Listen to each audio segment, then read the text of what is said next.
English सीखने के लिए हमें अल्फ़ाबेट सीखना पड़ता है और उसके बाद हमें वर्ड्स के मीनिंग समझना होता है। तो आज हम वही सीखेंगे कि वर्ड्स के ये कॉमन वर्ड्स हम जो देखते हैं टेक्स्ट बुक्स में, हम स्कूल में, कि द का मीनिंग क्या है एंड ये इन सब का मीनिंग क्या, हमें डाउट आता है। तो यही अब आज हम इस वीडियो में हम कवर करेंगे। तो बगैर स्किप करें हम उस वीडियो को, पूरा वीडियो आप वॉच करिए। तो चलिए शुरू करते हैं। सबसे पहले कॉमन वर्ड्स। कॉमन मतलब बहुत आम वाले वर्ड्स, ठीक है, in English and it's meaning, मतलब उसके मान्य क्या है। ये कॉमन वर्ड्स हम जो टेक्स्ट बुक में देखते हैं, हर सब्जेक्ट में, मैथ्स ले लीजिए, फिजिक्स ले लीजिए, सब में हम देखते हैं ये वर्ड्स। इन सब का मीनिंग क्या होता है। तो पहले शुरुआत कर लेते हैं। ही का मतलब होता है लड़कों को कहेंगे ही, और शी का मतलब होता है लड़कियों के लिए, ठीक है। अब नेक्स्ट सबसे बहुत ज़रूरी और बहुत कॉमन वर्ड इंग्लिश में हम देखते हैं, ये तीन, ये इसे कहते हैं दा। दा का मीनिंग क्या है आपको मैं दिखाता हूँ एग्जाम्पल से। यहाँ पर मैं ही और शी का भी एग्जाम्पल लिखा था, तो ये भी हम आपको बता देता हूँ इसका मतलब क्या होता है। ही इज़ प्लेइंग, वो खेल रहा है, वो खेल रहा है। और यहाँ पे शी इज़ प्लेइंग, वह खेल रही है, ठीक है। अब ये नेक्स्ट बहुत कॉमनली यूज़ होने वाला वर्ड है ये दा का मीनिंग क्या है। अब देखिए दा हम जब यूज़ करते हैं जब हमें किसी चीज़ के बारे में हमें पता हो। जैसे कि मान लीजिए ताजमहल बहुत ज़्यादा मशहूर है इंडिया में और पूरे वर्ल्ड में। तो ताजमहल एक क्या है, एक मॉन्यूमेंट है, एक स्ट्रक्चर है। तो अगर हमें किसी स्ट्रक्चर के बारे में मालूम नहीं है तो हम उसे ए लिखेंगे या फिर एन, अगर वो उसके वर्ड में वॉवल है। वॉवल क्या नेक्स्ट वीडियो में आपको बताऊंगा। बस इतना जान लीजिए, अगर आप किसी चीज़ के बारे में जानते हैं तो हम उसे कहेंगे दा यूज़ करेंगे। ताजमहल नहीं बोलेंगे हम, ताजमहल सभी को पता है, इसलिए हम क्या बोलेंगे, दा ताजमहल इस पॉपुलर। पॉपुलर का मतलब बहुत मशहूर है, ताजमहल बहुत मशहूर है, ठीक है। इसलिए हम यूज़ करते हैं द इंडिया। द का मतलब जिस चीज़ के बारे में आपको मालूमात हो। अगर राइटर लिख रहा है और राइटर को पता है उस नाउन के बारे में, अगर उसे पता है तो वो दा यूज़ करेगा। या फिर रीड करने वाले को अगर पता है कि वो किस कौन सी चीज़, अगर बुक कहेंगे हम तो बुक को हम क्या बोलेंगे, कौन सी बुक। तो आप समझ गए होंगे कि दा हम किस लिए यूज़ करते हैं। अगर हमें कोई नाउन, नाउन क्या होता है मैं बता देता हूँ। नाउन का मतलब होता है नेम प्लेस एनिमल थिंग, ठीक है। नाम, जानवर, जगह और किसी चीज़ को हम नाउन कहते हैं। नाउन के बारे में, किसी चीज़ के बारे में, किसी जानवर के बारे में, किसी इंसान के बारे में, किसी चीज़ों के बारे में, स्ट्रक्चर के बारे में अगर हमें पता है तो हम दा यूज़ करेंगे। अगर हमें नहीं पता, बस इतना पता है कि वो क्या है, तो हम ए यूज़ करेंगे, ठीक है। सिंपल सी चीज़ है। ताजमहल, ताजमहल क्या है, स्ट्रक्चर है, मॉन्यूमेंट है। अगर मॉन्यूमेंट लिख देते हैं तो अच्छा बात नहीं होगा, सिर्फ ए लिखे, ए अगर हम यूज़ करें ए ताजमहल, गलत होगा, ठीक है। दा ताजमहल, कि हमें पता है कि ये क्या है, ये कोसी मॉन्यूमेंट क्या है, ये हमें पता है, इसलिए हम दा यूज़ करेंगे। नेक्स्ट, अगर हमें कौन सा लड़का हमें नहीं पता, मैं सिर्फ लड़का लिख दिया, तो हम ए यूज़ करेंगे। अगर टेक्स्ट बुक में आपको नाम दिया जाता है, मान लीजिए जॉन, तो वो जॉन के बारे में, जॉन क्या है, मेल होगा, ठीक है, या फिर बॉय होगा, तो हमें पता है उसका नाम क्या है, तो हम क्या लिखेंगे, द जॉन। अब यहाँ पे क्या है, हमें नाम नहीं पता, बस इतना पता है कि ये लड़का है, तो हम क्या यूज़ करेंगे, ए यूज़ करेंगे, ठीक है। A boy is good at playing video games. एक लड़का वीडियो गेम्स खेलने में बहुत अच्छा है। एक लड़का वीडियो गेम्स खेलने में बहुत अच्छा है, ठीक है। Next, N. एन क्या है, एन हम किस लिए यूज़ करेंगे, एन भी हम वॉवल्स के लिए यूज़ करेंगे। अगर वॉवल अगर आ रहा है या फिर वर्ड में हमें वॉवल्स सुनाई दे रहा है, वॉवल्स क्या है, vowels A E I O U, इसे वॉवल्स कहते हैं। वॉवल्स उसे कहते हैं जब आप ए को पढ़ेंगे तो आपका टंग है ना ऊपर टच नहीं होगा, इसलिए वॉवल्स को, वो अल्फ़ाबेट्स को कहते हैं जब आप उन्हें बोलेंगे तो वो टंग है, जो आपका जो टंग है वो ऊपर टच नहीं करेगा, ठीक है, उसे वॉवल्स कहते हैं। वॉवल्स कितने हैं, A E I O U, ठीक है, टोटल 5 वॉवल्स है, ठीक है। तो वॉवल्स के लिए हम एन यूज़ करेंगे। यहाँ पे क्या है, A E I O U, यहाँ पे क्या है, ओ है, ओ क्या हो गया, एक वॉवल हो गया, इसलिए हम एन यूज़ करेंगे, ठीक है, ए के बजाय an. An orange is tasty, ठीक है। नेक्स्ट हो गया हमारा वर्ड व्हेन, ठीक है। व्हेन के बारे में आपको समझा देता हूँ, व्हेन हम किस लिए यूज़ करते हैं। व्हेन दर्शाता है कब, इसका मीनिंग होता है कब। एग्जाम्पल से मैं आपको समझाता हूँ। देखिए यहाँ पे एक एग्जाम्पल मैं लिख चुका हूँ, तो यहाँ पे मैं लिखा हूँ व्हेन यू विल सब्सक्राइब मी, मैं कह रहा हूँ कि आप कब मेरे चैनल को सब्सक्राइब करोगे, ठीक है। एक और वर्ड हम रख सकते हैं when you will come to home, आप कब घर पे आओगे। When we will play, when we will go to play, हम कब खेलने जाएंगे। ये व्हेन का मतलब होता है हिंदी में कब, ये दर्शाता है कब, टाइम को, कौन से टाइम पे, ठीक है, व्हेन, ये होता है इसका मीनिंग। एक और एग्जांपल मैं आपको दे देता हूँ, व्हेन का एक और एग्जांपल हम ले लेंगे when you will give me cake, आप कब मुझे केक दोगे बर्थडे के टाइम पे, ठीक है। ये दर्शाता है टाइमिंग को, मतलब कब, इसका मीनिंग होता है कब। समझ गए होंगे, बहुत ईजी था। अब नेक्स्ट आगे बढ़ते हैं, तो आप समझ गए होंगे इन सब का meaning, the, a, an, when के बारे में, और ही और शी के बारे में। अब नेक्स्ट वर्ड है वेयर। वेयर का मतलब होता है कहाँ, ये जगह को बताता है, मतलब कौन सी जगह, कहाँ पे, ठीक है। एक एग्जांपल से हमको मैं समझाने की कोशिश करता हूँ। तो यहाँ पे मैं एक एग्जांपल लिख चुका हूँ, तो यहाँ पे मैं लिखा हूँ इंग्लिश में where is your ninja H2R bike, तो इसका मीनिंग क्या होगा, कहाँ पे है तुम्हारा निंजा H2R का बाइक, कहाँ पे है तुम्हारा निंजा H2R बाइक, यह है इसका मीनिंग। मतलब कहाँ पे, मतलब कौन सी जगह पे, कौन सी जगह पे, कहाँ पे, ये होता है मीनिंग वेयर के बारे में। वेयर मतलब कहाँ, ठीक है। अब नेक्स्ट वर्ड है हु का मतलब होता है हिंदी में कौन। अब ये वर्ड हम किसी किसी के लिए भी यूज़ करते हैं, जितने भी ये वर्ड है, ठीक है, सेंटेंस के हिसाब से उस इंसान का मीनिंग जो है हमें समझने आता है। तो इन सभी मीनिंग वर्ड्स का मीनिंग की जानकारी, इनके मानिए क्या है, सब हमें पता होना चाहिए। इसलिए बहुत ज़रूरी है कि आप वीडियो को स्किप करे बगैर देखिए। अब देखिए हु का मतलब क्या है। हु का मतलब होता है कौन। देखिए एक एग्जांपल से आपको मैं समझाता हूँ। तो यहाँ पे मैं एक एग्जांपल ले चुका हूँ। यहाँ पे मैं लिखा हूँ who is that cute baby girl. Baby girl मतलब छोटी सी प्यारी प्यारी सी छोटी बच्ची। क्यूट बेबी गर्ल का मतलब होता है छोटी सी प्यारी सी लड़की, ठीक है, छोटी बेबी, ठीक है। अब यहाँ पे क्या है, who is that cute baby girl, मतलब यहाँ पे है कौन है वह प्यारी सी छोटी बच्ची, कौन है वह छोटी सी प्यारी बच्ची। तो हु का मतलब होता है कौन, ठीक है, आपको समझ में आ चुका होगा। एक और एग्जांपल मैं आपको दे देता हूँ, who is that boy. Who is that boy मतलब वो कौन सा लड़का है, वह कौन है, वह लड़का कौन है। डैट का मतलब होता है वह, ठीक है, डैट का मतलब होता है वह। डैट का मतलब क्या होता है मैं आपको समझा देता हूँ। पहले जान लेते हैं कि दिस का मीनिंग क्या है, ठीक है। दिस का मीनिंग ये होता है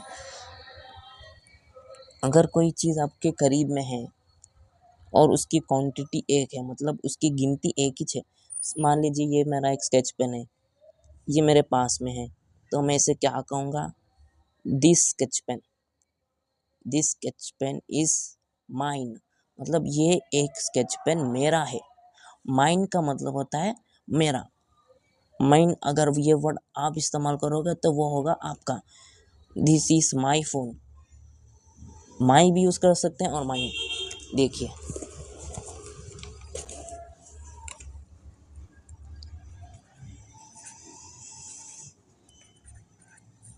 देखिए माई मतलब मेरा।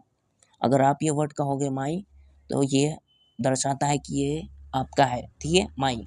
दिस इज़ माई पेपर, ये मेरा पेपर है। माइन, माइन का भी सेम ही मीनिंग होता है, मगर इनमें क्या डिफरेंस होता है वो बाद में जानेंगे। इतना जान लीजिए कि ये दोनों थोड़ा सिमिलर है। अब दिस का मतलब ये मीनिंग होता है कि कोई चीज़, अगर मैं जैसे आपको एग्जांपल दिया था हमने कि ये स्केच पेन, ये एक स्केच पेन, एक चीज़ को हम दिस यूज़ करेंगे, ठीक है। ये जान लीजिए, बहुत ज़रूरी है, कंफ्यूज नहीं होना। और दिस और दिस में कंफ्यूज बिल्कुल भी नहीं होना है, ठीक है। इसलिए ध्यान से सुनिएगा। कोई चीज़, कोई भी एक चीज़, कोई भी एक चीज़ आपके करीब में रखी हुई हो या करीब में है, तो उसे हम कहेंगे दिस, ठीक है। This is my sketch pen, ये एक स्केच पेन मेरा है, ये एक पेपर मेरा है, ये एक बुक मेरा है, ये एक पेज मेरा है। तो this is my paper, this is my book, ठीक है। This is my paper, one paper. This हम समझ चुके होंगे आपको कि एक चीज़ जो आपके करीब में रखी हुई हो, या कोई भी चीज़ करीब में आपके है जहाँ पे आप ले सकते हैं और आप उससे इस्तेमाल कर सकते हैं। कोई भी करीब में चीज़ वो, मगर कंडीशन ये होनी चाहिए कि वो एक हो, तो हम उससे कहेंगे दिस। हिंदी में इसे क्या कहेंगे? यह स्केच पेन मेरा है, यह एक स्केच पेन मेरा है। एक एग्जाम्पल से मैं आपको समझाता हूँ। तो यहाँ पे मैं एक सेंटेंस लिख चुका हूँ। यहाँ पे मैं लिखा हूँ this food is so tasty. यह मतलब ये खाना है। फूड का मतलब होता है खाना, जो हम खाना खाते हैं। अब ये कौन सा फूड है हमें पता नहीं, मगर इतना पता है कि इसकी क्वांटिटी एक है, मतलब एक खाना, ठीक है। जो आपके करीब में रखा हो, मेरे करीब में है, तो क्या कहूँगा मैं? अगर खाना मेरे पास में है, करीब में है, तो मैं क्या कहूँगा? दिस यूज़ करूँगा। मतलब यह खाना बहुत मज़ेदार है, ठीक है। यह मतलब मेरे करीब में रखा हुआ, मेरे पास में है ये चीज़। क्या चीज़? खाना। खाना मेरे पास रखा हुआ है, तो मैं क्या कहूँगा? मैं क्या इस्तेमाल करूँगा? दिस यूज़ करूँगा। क्यों? ये पास में भी है और गिनती में सिर्फ एक ही है। गिनती में ये खाना एक है। मतलब मान एक एग्जांपल ले लेंगे, पानी पूरी। यह पानी पूरी बहुत मज़ेदार है। फूड की जगह में एग्जांपल क्या ले लिया? पानी पूरी। आप कुछ भी ले सकते हैं, मगर उसकी क्वांटिटी एक होना चाहिए। दिस क्वांटिटी अगर एक है और वो करीब में रखी हुई है, तो हम उसके लिए इस्तेमाल करेंगे दिस, ठीक है। अब जान लेते हैं दैट का भी मीनिंग सेम होता है इसके जैसा, मगर एक डिफरेंस होता है कि दूर की चीज़ को हम दैट यूज़ करेंगे। दूर की चीज़ जिसकी गिनती एक हो, मतलब क्वांटिटी एक होना चाहिए, मगर वो दूर आपके, मतलब आपको वहाँ तक पहुँचने में आपको थोड़ा ट्रैवल करना पड़ेगा, आपको थोड़ा दूर है आपके पकड़ में, तो हम उस एक चीज़ को जो दूर है आपसे, हम उसे कहेंगे इंग्लिश में दैट, हिंदी में कहेंगे वह। ये दिस को हम हिंदी में कहेंगे यह खाना बहुत मज़ेदार है। वह, ये यह है, यह, और ये वाह यूज़ करेंगे, वाह। यहाँ पे मैं लिख देता हूँ या और ह, यह, ये है वाह, वह, ठीक है। वह खाना बहुत मज़ेदार है, मतलब वो एक खाना वहाँ पे जो रखा हुआ है, वहाँ पे जो मिलता है। दिस का मीनिंग होता है यह, मतलब एक चीज़ जो आपके करीब में रखी हुई हो। दैट का मीनिंग इसके जैसा होता है, मगर थोड़ा अलग होता है। इसे हिंदी में कहेंगे वह का मतलब होता है कोई एक चीज़ जो आपसे थोड़ा दूर हो, पहुँचने में आपको थोड़ा वक्त लग सकता है, या फिर आपके करीब में नहीं है, ठीक है। इसे एक एग्जाम्पल के थ्रू हम देखेंगे। अब देखिए, मैं एक एग्जाम्पल ले चुका हूँ। That house is huge. Huge का मतलब होता है लार्ज, ठीक है। और हाउस का मतलब होता है हिंदी में घर, ठीक है। और दैट का मतलब होता है कोई एक चीज़ जो दूर हो आपसे करीब में ना हो, मगर दूर में हो, तो हम क्या बोलेंगे इसे इंग्लिश में? दैट। अब यहाँ पे सेंटेंस क्या है, दैट हाउस इज ह्यूज, मतलब वह घर बहुत विशाल है। विशाल है मतलब बड़ा भी कह सकते हैं, बड़ा है। वह घर बड़ा है, विशाल है, ठीक है। यह होता है दैट का मीनिंग, मतलब एक चीज जो आपसे दूर हो, ठीक है। अब जान लेते हैं दीज का मतलब।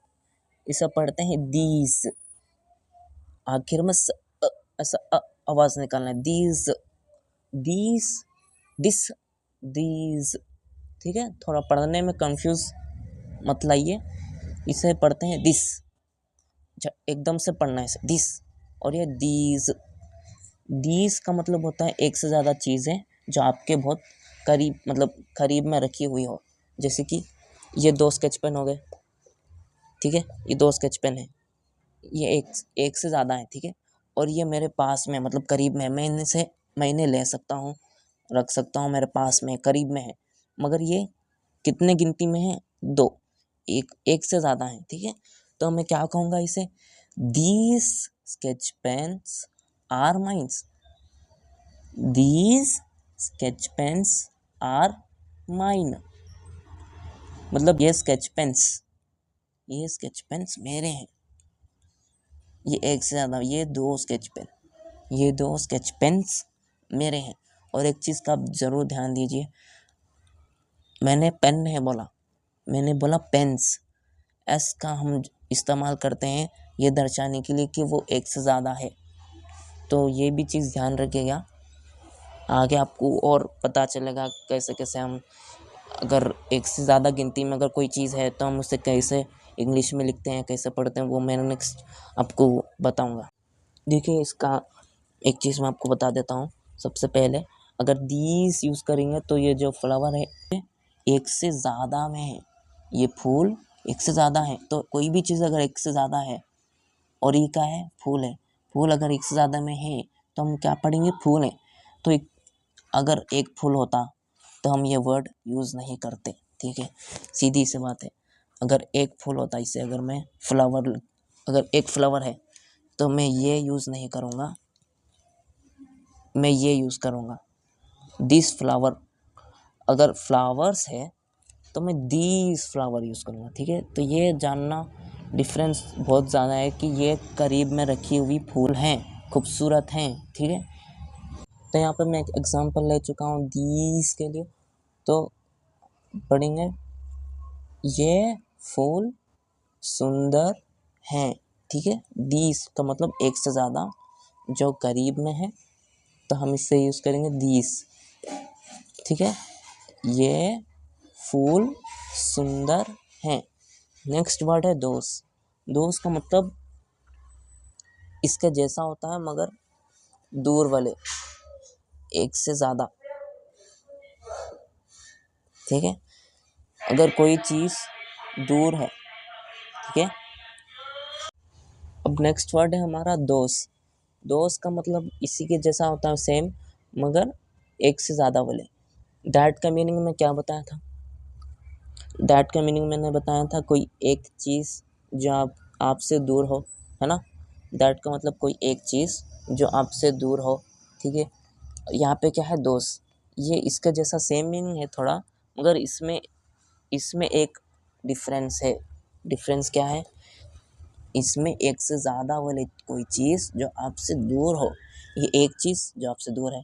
यहाँ पे 2 चीज़ें जो आपसे दूर हैं, तो हम उसे कहेंगे दोस्त। अगर ये स्केच पेन, अगर ये स्केच पेन मान लीजिए ये करीब में है, तो मैं क्या कहूँगा, these sketch pens, these sketch pens, एक से ज़्यादा हैं, करीब में हैं।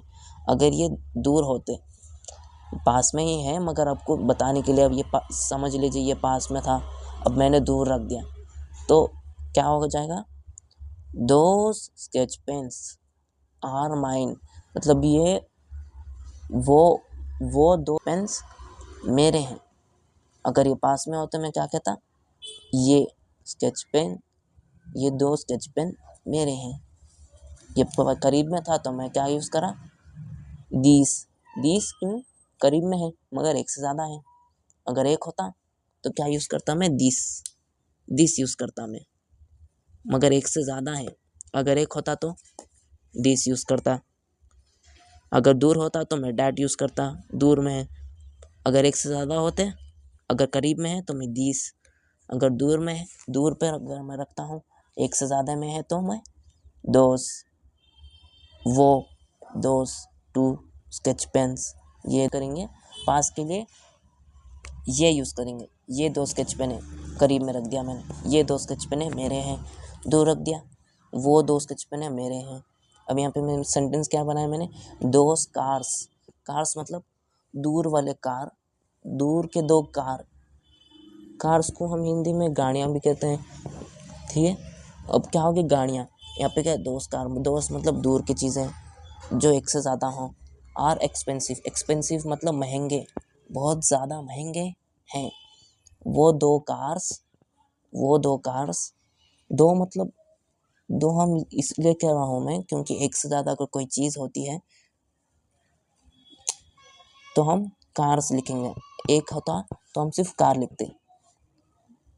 अगर एक होता तो दोस्त भी यूज़ नहीं करते, हम क्या यूज़ करते, दिस यूज़ करते, मगर दिस यूज़ करते, मगर क्या होगा, दैट यूज़ करते। अगर एक कार होता, अगर एक कार होता दूर पे तो हम क्या यूज़ करते, दैट। 2 कारें हैं मगर दूर में है, 2 कार हो गए, इसलिए हम क्या यूज़ करेंगे, दोस्त। ठीक है, समझने आ गया होगा आपको। नेक्स्ट वर्ड क्या है हमारे लिए, वॉस। वॉस का मतलब होता है हिंदी में था।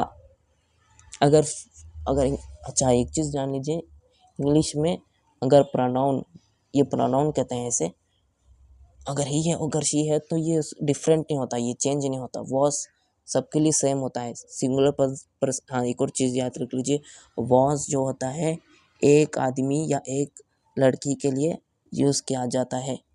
पास्ट में हुई चीज़, मतलब पहले जो हो चुकी है, पहले जो हो चुका है उसे बताने के लिए हम वॉस यूज़ करते हैं। हिंदी में अगर हम इसे पढ़ें, ये पहले इंग्लिश में पढ़ लेते हैं। She was very upset when she did not got any gift।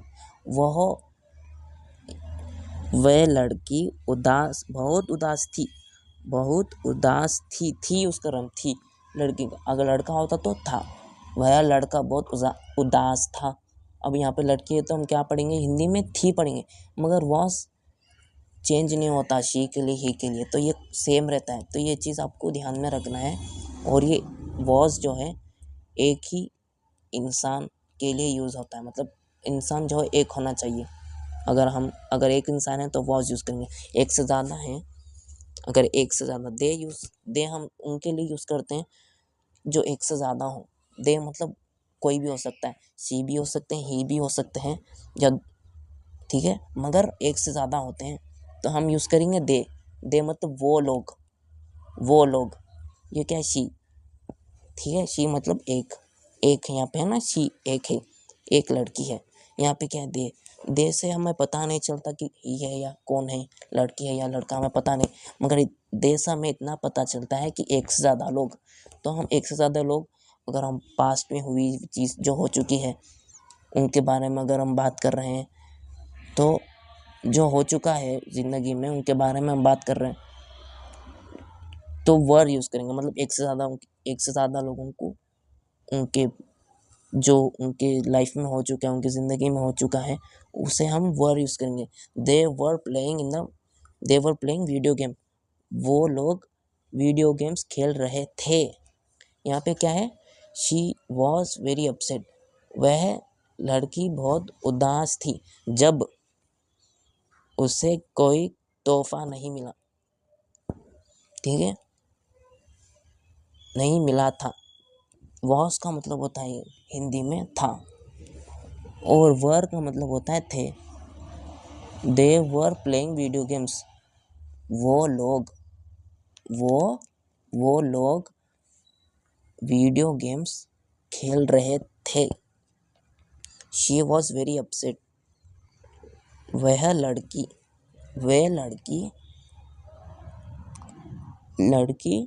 क्या पढ़ेंगे हम इसे, लड़की बहुत उदास थी, उदास थी जब उसे कोई कोई तोहफा नहीं मिला।